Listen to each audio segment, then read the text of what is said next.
Welcome to V3 news లక్ష్యం సమాజహితం నేను కీర్తి ముందుగా హెడ్లైన్స్ భద్రాచలంలో నూతన బ్రిడ్జి పనులను పరిశీలించిన మంత్రి తుమ్మల నాగేశ్వరరావు జిల్లా కలెక్టర్ దగ్గరుండి పనులు పరిశీలించాలని ఆదేశం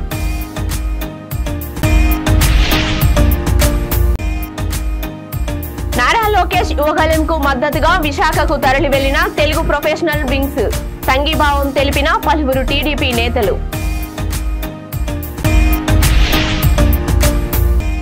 కవాడిగూడ డివిజన్ లో all India schedule caste rights protection society కార్యవర్గ సమావేశం దళితుల ఉన్నతి కోసం సొసైటీలో ప్రతి ఒక్కరూ పోరాడాలని పిలుపు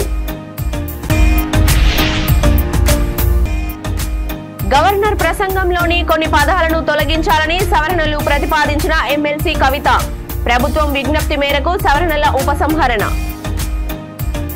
ఇక డీటెయిల్స్ లోకి వెళ్తే భద్రాద్రి కొత్తగూడెం జిల్లా భద్రాచలంలో నిర్మాణంలో ఉన్న నూతన బ్రిడ్జి పనులను వ్యవసాయ శాఖ మంత్రి తుమ్మల నాగేశ్వరరావు పరిశీలించారు.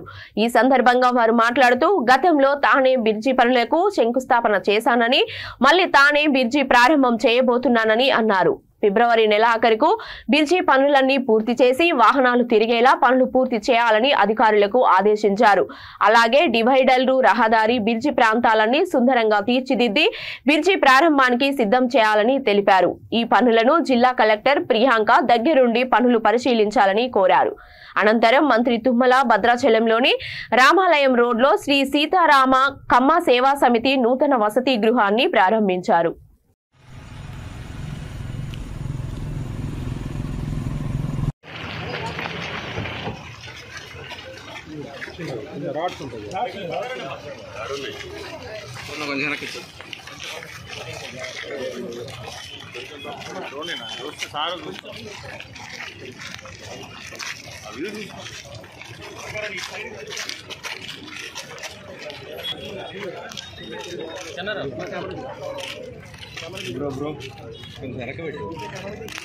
సార్ కొంచెం ఎన్నికి పెట్టండి సార్ సెల్ రిక్వెస్ట్ సార్ మొత్తం ప్రొటెక్ట్ చేసి పెట్టుకోవాలి. ఈ పనులు అయిపోయాక దాన్ని వేరే మూవీ డెవలప్ చేయాలి. అట్లా ఓకే ఎవరు ఇక్కడ 7 కోట్ల పని పెండింగ్ ఉంది సార్. దాంట్లో మెయిన్గా ఎక్స్పాన్షన్ జాయింట్స్ గ్యాస్ బ్యారియర్లు వేరింగ్ కోట్ వేస్తే బ్రిడ్జ్ ప్రాపర్ కంప్లీట్ అయిపోతుంది. దీని వరకు 3 కోట్ల పూర్తిగా పూర్తి స్థాయిలో పని చేయగలం.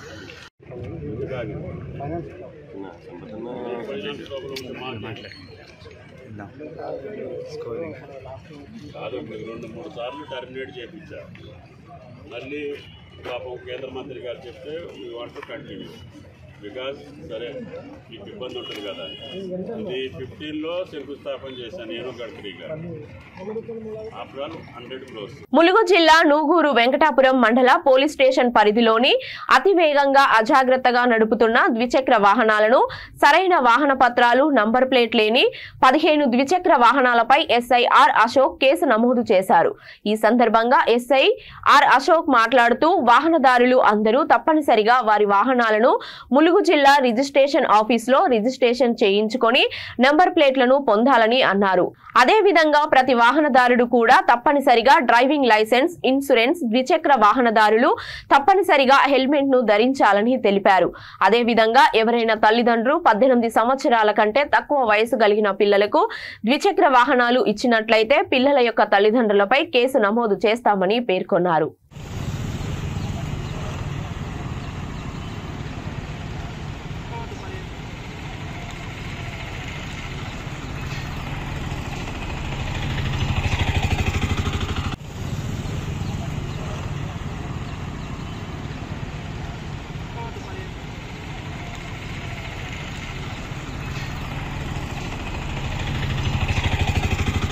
గణిత శాస్త్ర పితామహుడు శ్రీ శ్రీనివాస రామానుజన్ జయంతి సందర్భంగా బైంసా పట్టణంలోని ఆల్ ఫోర్స్ పాఠశాలలో 6వ తరగతి నుండి 10వ తరగతి విద్యార్థులకు మ్యాథ్స్ ఒలింపియాడ్ టెస్ట్ నిర్వహించారు.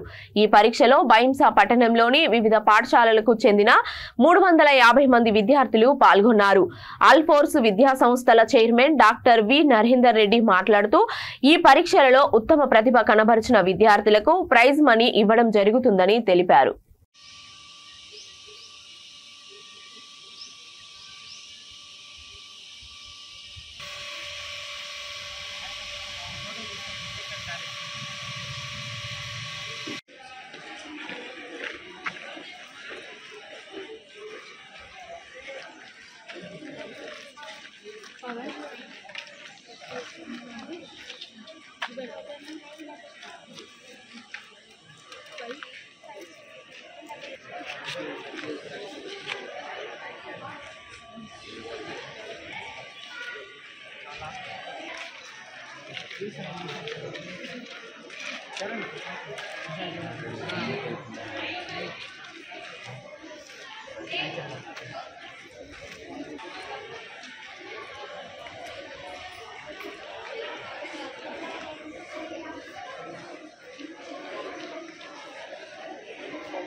Sagalpur Magan.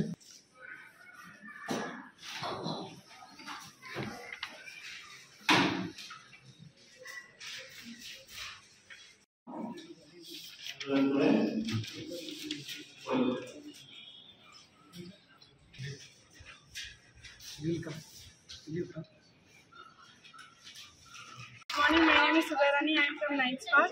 I wrote today AMOT exam in Alcos High School. It's too good, but it will helpful for our future. This is Akshaya from class 9. After writing the Alcos Maths Olympiad exam, I felt very good, and this is very useful for our future also, and my experience was very good. My name is Jagruti. I am from 7th class, high school. The exam is good. It will be useful for higher education. Thank you. Anvita, I am from myself. Anvita, I am from 7th standard. Our school Narayana E-Techno. It was very useful, and this portion is related to our E-Techno syllabus. I got surprised with this syllabus. It is so useful for our future. Thank you. ప్రభుత్వ whip ఆది శ్రీనివాస్ వెమ్లవాడకు వస్తున్న సందర్భంగా ఆయనకు ఘన స్వాగతం పలికేందుకు రాజన్న సిరిసిల్ల జిల్లాకు bike పై ర్యాలీగా బయలుదేరారు వెమ్లవాడ కాంగ్రెస్ పార్టీ నాయకులు. ఈ ర్యాలీలో వెమ్లవాడ పట్టణ కాంగ్రెస్ పార్టీ ప్రధాన కార్యదర్శి Kanikarapu Rakesh, BC cell town ఉపాధ్యక్షుడు రాజు, కాంగ్రెస్ నాయకులు తదితరులు పాల్గొన్నారు.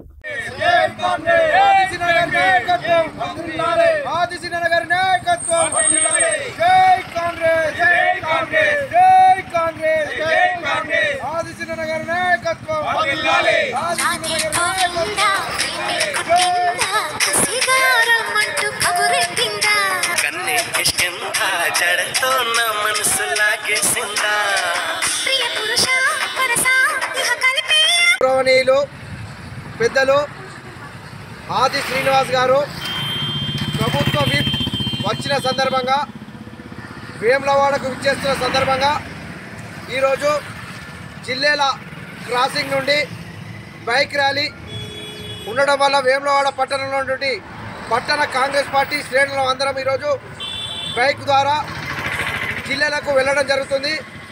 ఇట్టి కార్యక్రమంలో పట్టణకు సంబంధించినటువంటి పెద్దలందరూ పాల్గొనడం జరిగింది. బడుగు బలహీన వర్గాల ఆశాజ్యోతి, నిత్యం ప్రజల మధ్యలో ఉంటూ ప్రజలకు సేవ చేస్తున్నటువంటి వ్యక్తికి ఆది శ్రీనివాస్ గారికి ప్రభుత్వ విప్ రావడం చాలా సంతోషదాయకము. సంతోషం వ్యక్తం చేస్తున్నాం.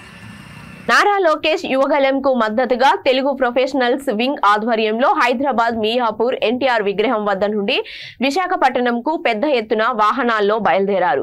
వీరికి పలువురు టీడీపీ నేతలు హాజరై వారికి సంఘీభావం తెలిపారు. ఈ సందర్భంగా టీడీపీ పోలిట్ బ్యూరో సభ్యులు టీడీ జనార్దన్ మాట్లాడుతూ నారా లోకేష్ పాదయాత్ర ముగింపు సభకు మద్దతుగా హైదరాబాద్ లో ఉద్యోగాలు చేస్తున్న పలువురు ఐటీ ఉద్యోగులు తరలి వెళ్లడం సంతోషంగా ఉందని అన్నారు. ఆంధ్రప్రదేశ్ లో జగన్మోహన్ రెడ్డి ఒక్క ఛాన్స్ పేరుతో అధికారంలోకి వచ్చి రాష్ట్రాన్ని విధ్వంసం చేసి మేనిఫెస్టోలో ఇచ్చిన హామీలు విస్మరించారన్నారు. ప్రజలకు అణగారిన వర్గాలకు నేనున్నానని భరోసా ఇచ్చేందుకు నారా లోకేష్ యువగలం పేరుతో 1000 కిలోమీటర్లు పాదయాత్ర చేపట్టారని పేర్కొన్నారు. ఈ కార్యక్రమంలో టీడీపీ జాతీయ అధికార ప్రతినిధి తిరునగిరి జోష్న, అమరావతి జేఏసీ కన్వీనర్ కొలికపూడి శ్రీనివాస్ తదితరులు పాల్గొన్నారు.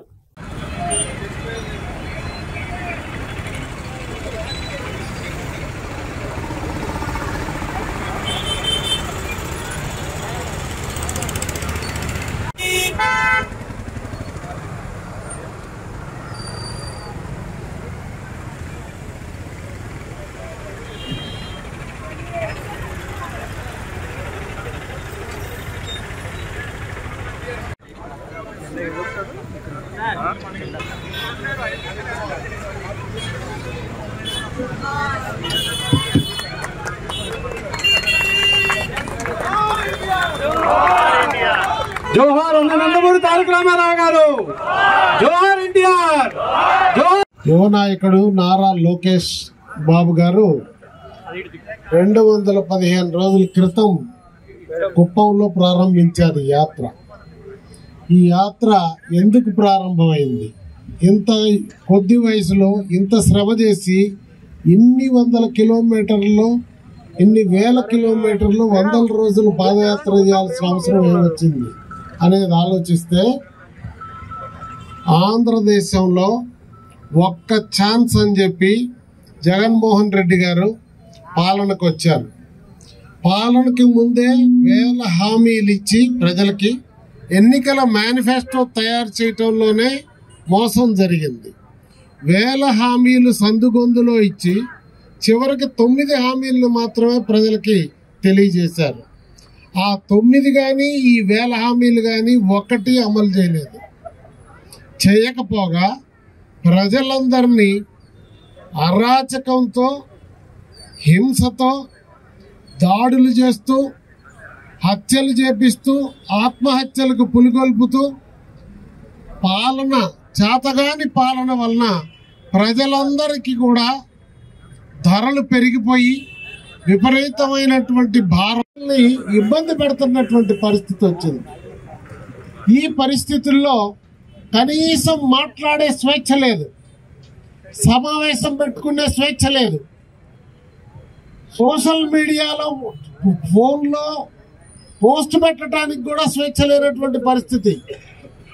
ఎవరు ఏది మాట్లాడినా అర్ధరాత్రి వచ్చి ఇళ్ల మీద దాడులు చేసి జైలుకి తీసుకొని పోతున్నటువంటి పరిస్థితి. అలాంటి క్లిష్టమైన పరిస్థితుల్లో ప్రజల బాధలు గమనించినటువంటి లోకేష్ బాబు ఈ ప్రజలందరికీ బాసటగా ఉండాలి, వారి సమస్యలు తెలుసుకోవాలి, అందుబాటులో ఉండి వాటి పరిష్కారానికి మార్గం చూపాలనేటటువంటి ఉద్దేశంతో ఆయన ఈ పాదయాత్ర మొదలుపెట్టారు.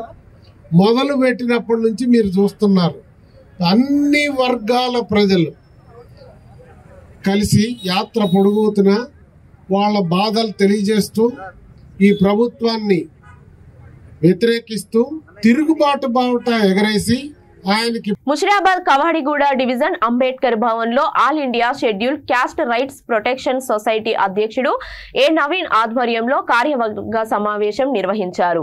కార్యక్రమానికి ముఖ్య అతిథులుగా జాతీయ అధ్యక్షుడు ముత్తన్న మరియు జాతీయ కార్యదర్శి వెంకటేష్ హాజరయ్యారు.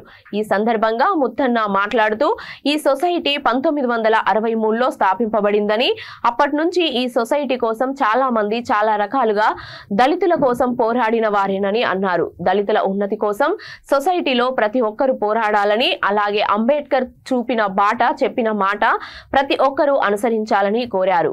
జిల్లా అధ్యక్షుడు ఏ నవీన్ మాట్లాడుతూ ప్రతి సంవత్సరం కొత్త క్యాలెండర్ ఎలా చేస్తున్నామో ఈ సంవత్సరం కూడా అలాగే కొనసాగించాలని, భారత రాష్ట్రపతి ద్రౌపది ముర్ముని కలిసి వినతి పత్రం ఇవ్వాలని జాతీయ నాయకులను కోరడం జరిగిందని అన్నారు. ఈ కార్యక్రమంలో ఏ నవీన్, సత్యనారాయణ, దాసరి విశాల్, ఆర్ శ్రీనివాస్ తదితరులు పాల్గొన్నారు. పుట్టిన తర్వాత 1963లో పుట్టింది కాబట్టి అప్పుడు నేను కూడా చిన్న పిల్లగానే మన పెద్దలందరికీ అన్నారు కోకల వీళ్ళందరి పెద్దలు జగన్నాథం మునుసాగన్న అందరూ చనిపోయారు. ఒక సదానందం ఒక్కడే ఉన్నాడు, రాష్ట్రంలో సదానందం ఒక్కడే పట్టుకున్నాడు, అందరు చనిపోయారు. దాని తర్వాత ఇక అందరికంటే మళ్ళీ లాస్ట్లో సీనియర్లో నేను ఎప్పుడైతే 15-16 సంవత్సరాలు ఉమ్మడి స్టేట్ ఉన్నప్పుడు ప్రెసిడెంట్గా నిర్వహించడం జరిగింది. అప్పుడు ఆంధ్ర, తెలంగాణ రెండింటికి కూడా అప్పుడు ఉమ్మడి ఏపీ అంటే తెలంగాణ సపరేట్గా అట్లా లేకుండా దాని ద్వారానే మొత్తము ఆంధ్ర, తెలంగాణ, రాయలసీమ ఇవన్నీ కూడా ఏదో నేను రిటైర్ అయిన తర్వాత ఒక చిన్న కారు తీసుకొని మొత్తం మనకు సొసైటీ మెంబర్లను తీసుకొని ప్రతి జిల్లాకు నేను వస్తున్నంటే అక్కడ ఉన్న జిల్లా అధ్యక్షులు కార్యదర్శులు అలర్ట్ ఉండాలి, లేకపోతే నేను స్పాట్నే వాళ్ళను డిస్మిస్ చేస్తాను. ఎందుకంటే నేను ఒకటే చెప్తున్నాను, నేను పని చేస్తున్నాను, లేదంటే రిజిగ్నేషన్ ఇచ్చేది. అంతేగాని వాలంటీర్గా ఇది మనము సోషల్ సర్వీస్ చేస్తున్నాం. మనకి ఎవరు పేమెంట్ ఇయ్యరు. గ్రామ స్థాయి నుంచి రాష్ట్ర స్థాయి వరకు మనకి ఎవరు పేమెంట్ ఇయ్యరు కదా. ఇయ్యనప్పుడు మనం దేనికోసం, అంబేద్కర్ ఆశల కోసం మనం ఈ యొక్క సేవలను కొనసాగిస్తున్నాం. కాబట్టి ఈ యొక్క సేవలను ఏ విధంగా చేయాలి? అప్పుడు నిజంగా చెప్పాలంటే ఈ యొక్క మెంబర్షిప్ అప్పుడు ఆటలు ఉండే మాకు ఓన్లీ 50 పైసా. దాని తర్వాత 2 రూపాయలు చేసాం, దాని తర్వాత 5 రూపాయలు చేసాం, దాని తర్వాత 10 రూపాయలు. ఇప్పుడు 10 రూపాయలు కొనసాగుతాము. ఎందుకంటే మెంబర్షిప్ తోటి కొంచెం అదేం ఉన్నది. అయినా అంటే నేను మెంబర్ని ఈ సొసైటీలా, నాకు సర్వ హక్కులు ఉన్నాయి. సాధారణ మెంబర్షిప్ కానివ్వండి, లైఫ్ మెంబర్షిప్ కానివ్వండి, ఏదైనా కానీ ఎప్పుడైతే సొసైటీలో నేను అనేది వస్తే తప్పకుండా ఆ యొక్క పదానికి న్యాయం చేస్తాను. న్యాయం చేయాలంటే నేను కూడా ఈ యొక్క సొసైటీలో సామాన్య కార్యకర్త నుంచి లైఫ్ మెంబర్ వరకు ఉమ్మడి ఏపీ ఉన్నప్పుడు అన్ని జిల్లాల్లో ఉమ్మడి ఏపీ ఉన్నప్పుడు ఆంధ్ర తెలంగాణ, మన తెలంగాణ కంటే ఆంధ్రనే పవర్ఫుల్ ఉంది. ఎందుకంటే అన్ని జిల్లాలు. Quthbullapur Balanagar zone DCP Srinivasa Rao press meet నిర్వహించారు. ఆయన మాట్లాడుతూ జీడిమెట్ల పోలీస్ స్టేషన్ పరిధిలో భారీ గంజాయిని బాలనగర్ ఎస్ఓటీ పోలీసులు స్వాధీనం చేసుకున్నారని అన్నారు. రాజమండ్రి నుండి మహారాష్ట్రకు డీసీఎంలో ₹1 కోటి విలువ గల 400 కేజీల ఎండు గంజాయిని రవాణా చేస్తున్న 2 వ్యక్తుల్ని అదుపులోకి తీసుకున్నామని తెలిపారు. అలాగే వారి వద్ద నుండి ఒక డీసీఎం వాహనం, 2 మొబైల్ ఫోన్లు స్వాధీనపరుచుకున్నామని అన్నారు. ఈ సందర్భంగా DCP Srinivasa Rao Balanagar SOT CI Rahul Dev మరియు పోలీసులకు అభినందనలు తెలిపారు.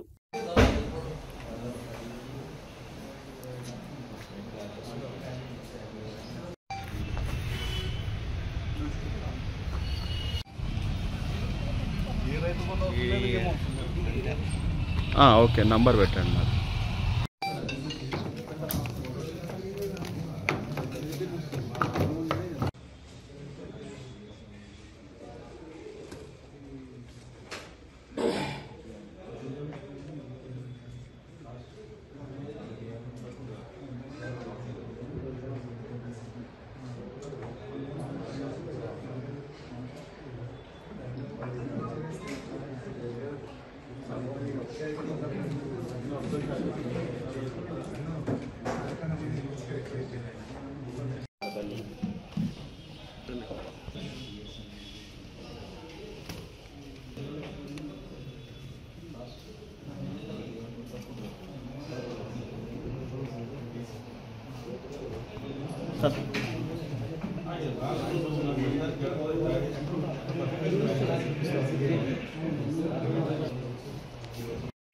అండర్స్టాండింగ్ ఉంది. సోర్స్ నుంచి అక్కడికి ఫైనల్ పాయింట్కి వెళ్ళిన తర్వాత వాళ్ళు దీన్ని ఏ విధంగా యూటిలైజ్ చేస్తున్నారు అనేది మనం మొత్తం ఎంత వాల్యూ గతంలో ఏదైనా తరలించిన రికార్డ్స్ బాలానగర్ ఎస్ఓటీ సిబ్బంది జీడిమెట్ల లా అండ్ ఆర్డర్ పోలీసుల సంయుక్త ఆపరేషన్లో భాగంగా ఒక 400 కేజీల గాంజాని సీజ్ చేయడం జరిగింది. ఈ ఆపరేషన్లో భాగంగా 2 అంతర్రాష్ట్ర గంజాయి స్మగ్లర్స్ అయినటువంటి మధ్యప్రదేశ్కి చెందినటువంటి బబ్లు ఖరే, అదేవిధంగా గోవింద్ పటేదార్ అనేటటువంటి 2 కూడా అదుపులోకి తీసుకోవడం జరిగింది. వీరిద్దరూ మధ్యప్రదేశ్లో ఉన్నారు. ఇప్పుడు వీరిద్దరూ కూడా లారీ డ్రైవర్స్ అండ్ క్లీనర్స్గా వర్క్ చేస్తూ ఉంటారు. వీళ్ళు రాజమండ్రి ఏరియాలో ఈ గాంజాని తీసుకోవటం జరిగింది లోడ్ని. అక్కడి నుంచి వీళ్ళు మహారాష్ట్రకి ట్రాన్స్పోర్ట్ చేసేటటువంటి సమయంలో మనకు వచ్చినట్టే కానీ తెలియదు మనకి. వీళ్ళు ఓన్లీ ట్రాన్స్పోర్టేషన్ వరకే వీళ్ళు కాంట్రాక్ట్. సో మేము గతంలో కూడా చెప్పాము, మనకి డ్రగ్స్ మీద ఖచ్చితంగా పోలీసులది గట్టి నిఘా ఉంటుంది. డ్రగ్స్కి సంబంధించినటువంటి ఎలాంటి ఇన్ఫర్మేషను ఎవరి దగ్గర ఉన్నా సరే, సివిలియన్స్ కానీ మీడియాకి సంబంధించిన వాళ్ళు కానీ బాధ్యత కలిగినటువంటి ఎవరైనా సరే పోలీసులకి ఇస్తే ఖచ్చితంగా యాక్ట్ చేస్తాం.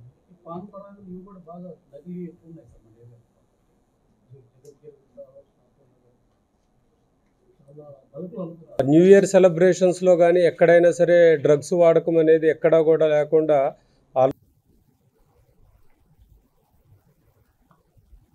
గవర్నర్ ప్రసంగంలో పలు వ్యాఖ్యలపై ఎమ్మెల్సీ కల్వకుంట్ల కవిత తీవ్ర అభ్యంతరం వ్యక్తం చేశారు.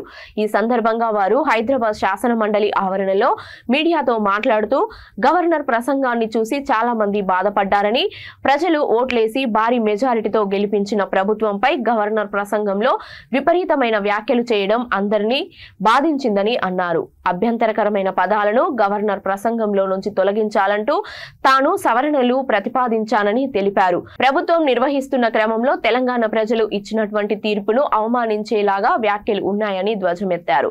కానీ మండలి సమావేశం తొలి రోజే కాబట్టి కాంగ్రెస్ ప్రభుత్వం చేసిన విజ్ఞప్తి మేరకు కొత్త ప్రభుత్వానికి సహకరించాలన్న ఉద్దేశంతో ఆ వ్యాఖ్యల పట్ల అభ్యంతరం వ్యక్తం చేస్తూ ప్రతిపాదిత ఉపసంహరించుకున్నానని వివరించారు.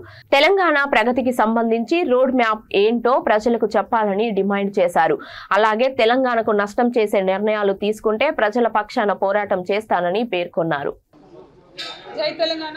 ఈరోజు గవర్నర్ గారి స్పీచ్ మీద ధన్యవాద తీర్మానంపై ఉభయ సభల్లో చర్చ జరిగింది. మరి నిన్న గవర్నర్ గారి స్పీచ్ను చూసి చాలా మంది కూడా బాధపడడం జరిగింది. గత 2 సార్లు ప్రభుత్వంలో ప్రజలు ఓట్లేస్తేనే భారీ మెజార్టీతో గెలిచినటువంటి ప్రభుత్వాల మీద విపరీతమైనటువంటి వ్యాఖ్యలు గవర్నర్ ప్రసంగంలో చేయడం అందరినీ కూడా బాధించింది. అల్టిమేట్గా ఒకసారి అధికారం ఉంటుంది, ఒకసారి అధికారం పోతుంది, విషయం అది కాదు. కాకపోతే ఎప్పుడు ఏ ప్రభుత్వాలు ఎన్నుకోబడినా కూడా అవి ప్రజల చేతనే ఎన్నుకోబడతాయి. కాబట్టి ప్రజల చేత ఎన్నుకోబడినటువంటి ప్రభుత్వాలను నిరంకుశ ప్రభుత్వాలుగా, నిర్బంధ ప్రభుత్వాలుగా రకరకాలుగా దూషించేటటువంటి ప్రయత్నం గవర్నర్ ప్రసంగంలో జరిగింది. అందరం కూడా అభ్యంతరం తీసుకున్నాం. మరి అందుకే ఇవాళ శాసన మండలిలో గవర్నర్ ప్రసంగానికి ఒక అమెండ్మెంట్ కూడా ఇచ్చి మరి ఆ పదాలు తొలగించాలని కోరడం జరిగింది. ఎందుకంటే అది గవర్నమెంట్ని నిర్వచించేటటువంటి క్రమంలో తెలంగాణ ప్రజల యొక్క మ్యాండేట్ని అవమానపరిచినట్టుగా ఉంది. కాబట్టి ఆ అమెండ్మెంట్ని ఇవ్వడం జరిగింది. కానీ ప్రభుత్వం తొలి రోజు కాబట్టి పరిపాలన ఇప్పుడే వారు చేపడతా ఉన్నారు. కాబట్టి ప్రభుత్వం యొక్క రిక్వెస్ట్ మేరకు, వారు చేసినటువంటి అభ్యర్థన మేరకు బీఆర్ఎస్ పార్టీదే మండలిలో మెజారిటీ ఉంది. మేము గట్టిగా అనుకుంటే ఓటింగ్లో అమెండ్మెంట్ తీసుకొని రావచ్చు కౌన్సిల్లో. కాకపోతే ప్రభుత్వానికి సహకరించాలి, తద్వారా ప్రజలకు కూడా ఒక మంచి మెసేజ్ ఇవ్వాలి అనేటటువంటి ఉద్దేశంతో మొదటి రోజు కాబట్టి గవర్నర్ ప్రసంగంలో ఉన్నటువంటి అంశాలకు తీవ్రమైనటువంటి అభ్యంతరం బీఆర్ఎస్ పార్టీ తరఫున వ్యక్తం చేస్తూ మేము మా యొక్క అమెండ్మెంట్ని విత్డ్రా చేసుకోవడం జరిగింది. అయినప్పటికీ ఆ స్ఫూర్తిని ప్రభుత్వం కూడా కొనసాగించాలని, ఎంతసేపు గడిచిపోయిన కాలంలో జరిగిన తప్పులు నిన్నడం కాకుండా చేయాల్సినటువంటి పనులేంటి, ఎట్లా పనుల్ని అమలు చేస్తారనేటటువంటి విషయాల్ని, తెలంగాణ రాష్ట్ర ప్రగతిని ఎలా సాధిస్తారనేటటువంటి రోడ్ మ్యాప్ని ప్రజలకు చెప్పి చక్కగా పరిపాలన కొనసాగించాలని చెప్పి మేము డిమాండ్ చేస్తూ ఉన్నాం. ఎక్కడ ఏ ఒక్క సెకండ్ కూడా తెలంగాణ ప్రజలకు నష్టపరిచే నిర్ణయాలు జరిగినట్టయితే ఖచ్చితంగా శాసన మండలిలో మేమందరం కూడా ప్రజల పక్షాన పోరాటం చేస్తామని ఈ సందర్భంగా తెలియజేస్తా ఉన్నాం. Thank you. జై తెలంగాణ. బులెటిన్ ముగించే ముందు హెడ్లైన్స్ మరొకసారి. భద్రాచలంలో నూతన బ్రిడ్జి పనులను పరిశీలించిన మంత్రి తుమ్మల నాగేశ్వరరావు. జిల్లా కలెక్టర్ దగ్గరుండి పనులు పరిశీలించాలని ఆదేశం.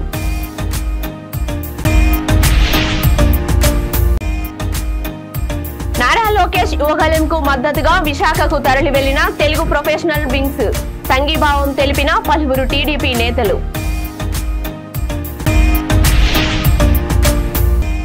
కవాడిగూడ డివిజన్ లో all India scheduled caste rights protection society కార్యవర్గ సమావేశం. దళితుల ఉన్నతి కోసం సొసైటీలో ప్రతి ఒక్కరూ పోరాడాలని పిలుపు. గవర్నర్ ప్రసంగంలోని కొన్ని పదాలను తొలగించాలని సవరణలు ప్రతిపాదించిన ఎమ్మెల్సీ కవిత. ప్రభుత్వం విజ్ఞప్తి మేరకు సవరణల ఉపసంహరణ. ఇవి ఇప్పటి వరకున్న అప్డేట్స్. మరిన్ని అప్డేట్స్ కోసం చూస్తూనే ఉండండి V3 న్యూస్. లక్ష్యం సమాజ్ హితం.